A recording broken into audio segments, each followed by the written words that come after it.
নীলফামারীর এসএসসি পরীক্ষার্থী হাবিবা। বিদ্যুৎ না থাকায় ভ্যাপসা গরমে মোবাইল ফোনের টর্চ জ্বালিয়ে চলছে পরীক্ষার প্রস্তুতি। জেলার আরেক কৃষক সুলতান মুন্সি। লোডশেডিংয়ের কারণে বন্ধ তার সেচ পাম্প। পানির অভাবে শুকিয়ে যাচ্ছে বোরো ক্ষেত। কয়েকদিন পরই এসব ধান কেটে ঘরে তোলার উপযোগী হবে, কিন্তু চলমান বিদ্যুৎ বিভ্রাটে ধানের ফলন নিয়ে দেখা দিয়েছে শঙ্কা। আধঘান ঠেকতে কারেন্ট চলে যাচ্ছে, আধঘান বইত পানি হইতে কারেন্টের জন্য দুর্যোগ। ভই বাইত পানি দিবার পাইছি না, কারেন্ট বেশি সময় থাকে না। যেমন ধান তো মুখে মুখে আসি গেছি, পানি যদি ঠিক মতন দিবে না ভিতরে ক্ষেত তো ভালো হবে না। দিনরাত মিলিয়ে নীলফামারী জেলায় বিদ্যুতের অনুপস্থিতি 12 থেকে 14 ঘন্টা। দীর্ঘ সময় বিদ্যুৎবিহীন থাকায় ধস নেমেছে ব্যবসা বাণিজ্যে। কারেন্ট যে বিভ্রান্তি শুরু করছে, এই বিভ্রান্তির জন্য আমার 4টা ছেলের কারো হাজিরাই খাড়া হয় না।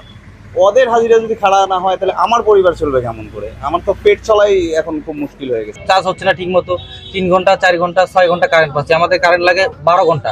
আধা ঘন্টা 1 ঘন্টা কারেন্ট থাকে, তারপর আবার চলে যায়, আবার 2 ঘন্টা 3 ঘন্টা লোডশেডিং পর আবার আসে আবার 10-15 মিনিট থাকে, আবার চলে যায়। এতে আমাদের লেখাপড়ায় অনেক সমস্যা হইতেছে।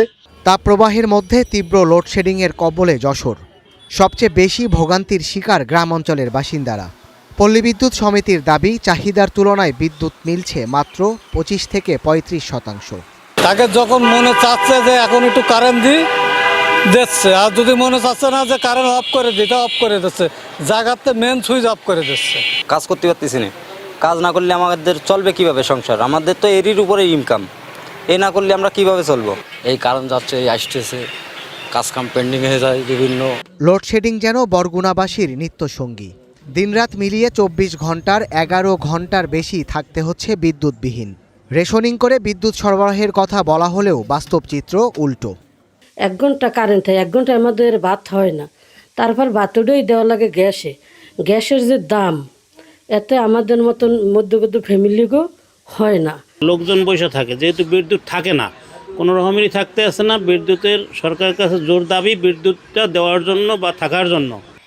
অনেক ক্ষেত্রে দেখা যায় যে আমাদের ক্লায়েন্টরা 12 ঘন্টা 24 ঘন্টার টাইমলাইন ডেডলাইন থাকে, হ্যাঁ, কাজ ডেলিভারি দেওয়ার।